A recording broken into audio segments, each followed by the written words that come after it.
Bon ben voilà, je me suis réinstallé. J'ai mis mon banc de coupe là, avec l'approvisionnement des bois d'ossature directement dessus. La rallonge avec l'enrouleur que j'ai complètement déroulé. Il faut prendre cette habitude là quand tu travailles en extérieur. Ça évite que ça fasse un effet de bobinage et que ça chauffe trop et que ta rallonge fonde éventuellement. Et donc là je vais du coup débiter ce matin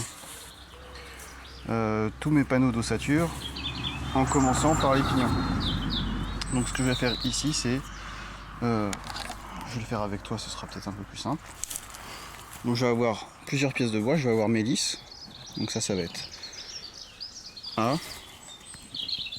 donc il y a deux A. Logiquement c'est les mêmes que celle-là. A x 4. Et du coup 291. Ça c'est A. Ça c'est A. Ensuite les montants ils font tous la même longueur. 1, 2, 3, 4, 5, 6, 7. Donc ceux-là on va les nommer B.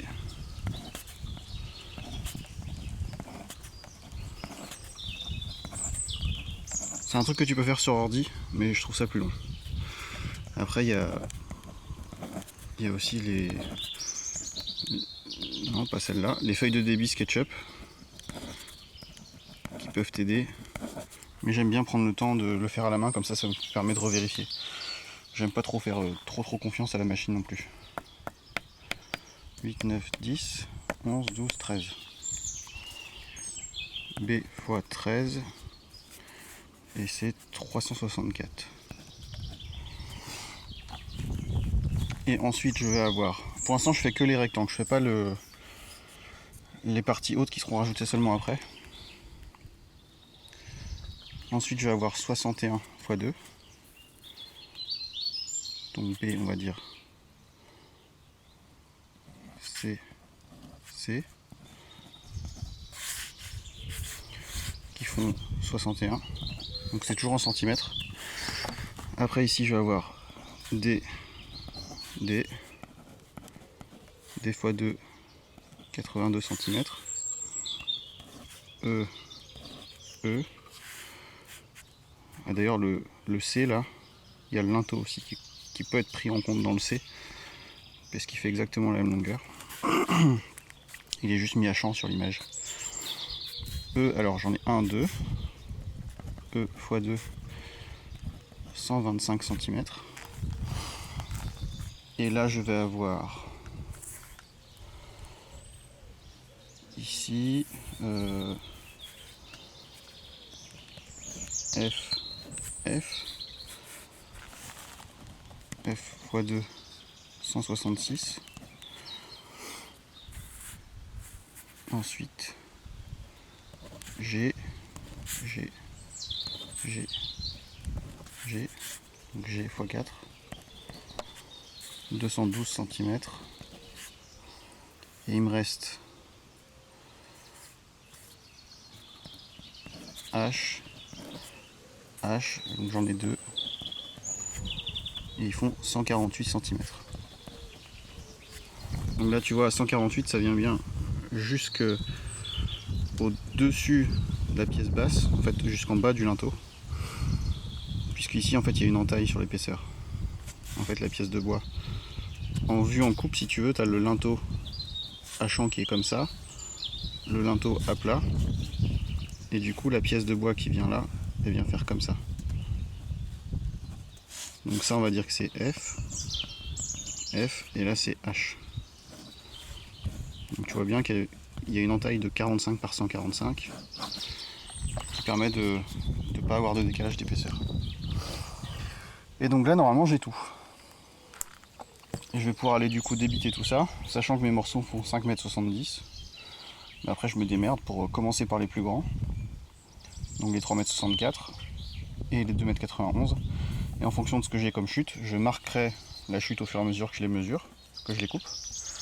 Et je vois ce qui peut correspondre. Et en face ici, je ferai un carré de 5. Quand t'en fais un, tu fais un trait. 2, 3, 4, 5. Et après tu recommences 1, 2, 3, 4, 5. Et là t'en as 10. Ça permet d'avoir un décompte visuel facile.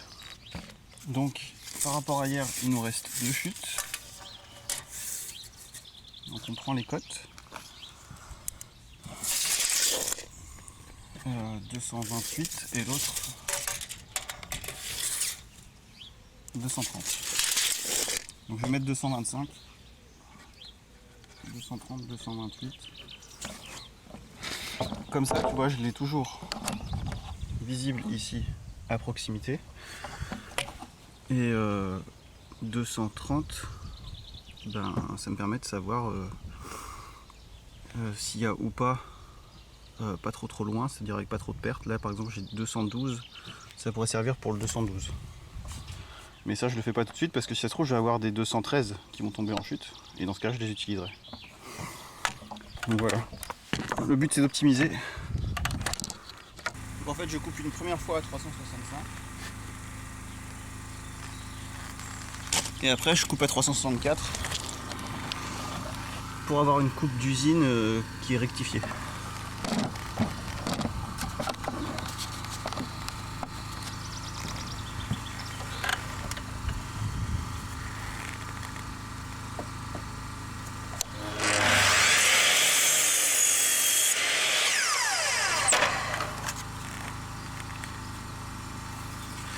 La différence entre ça et ça. Et là je note B.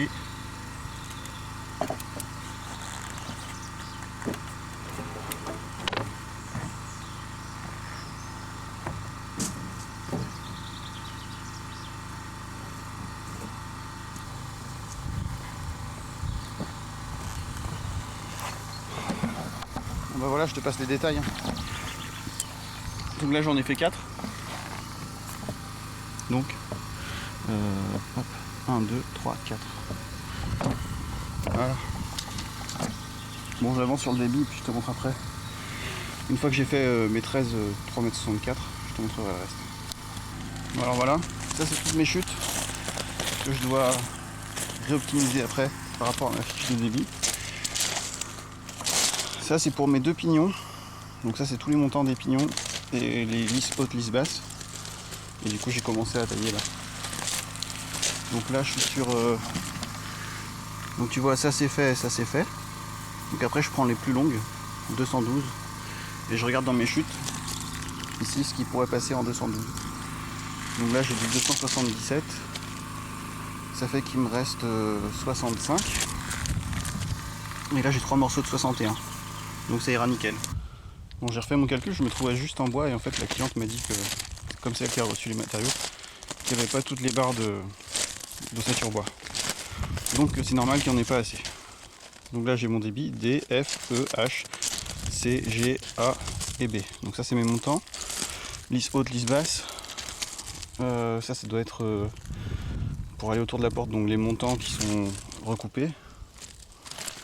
Je dois avoir ici les traverses qui sont recoupées, ça c'est les linteaux et traverses basses de fenêtre. Enfin tu vois j'ai tout qui va bien quoi. Et donc ça c'est mes chutes de 2,06 m qui correspondent aux chutes des montants. Et donc avec ces chutes là je vais pouvoir faire le petit triangle en haut du pignon. Et puis voilà, du coup les chutes qui font jusqu'à 40 je les garde. Et les autres là je les jette. Voilà, donc là tu vois j'ai quasiment que du 2,6 m en chute. Une de 1,43 m parce que j'ai pris un morceau de 61 dedans et 2 morceaux de 40. Mais tout ça ça servira, c'est pas un problème. Et donc là j'ai de quoi faire les 2 pignons carrés, sans la rehausse triangle. Donc après on va se poser ça là-dessus. On va se marquer les lisses hautes, lisses basses. Et puis voilà, on va avancer quoi. En parallèle ici on est en train de caler avec de l'ardoise, puisque l'ardoise ça résiste vraiment très bien à la compression. Donc on se met ça comme ça, en rectifiant le niveau. Avant c'était posé sur ces cales là. Ça c'était du provisoire. Maintenant on règle tout nickel. Et puis après on mettra des équerres ici sur la face intérieure pour maintenir au soulèvement la structure.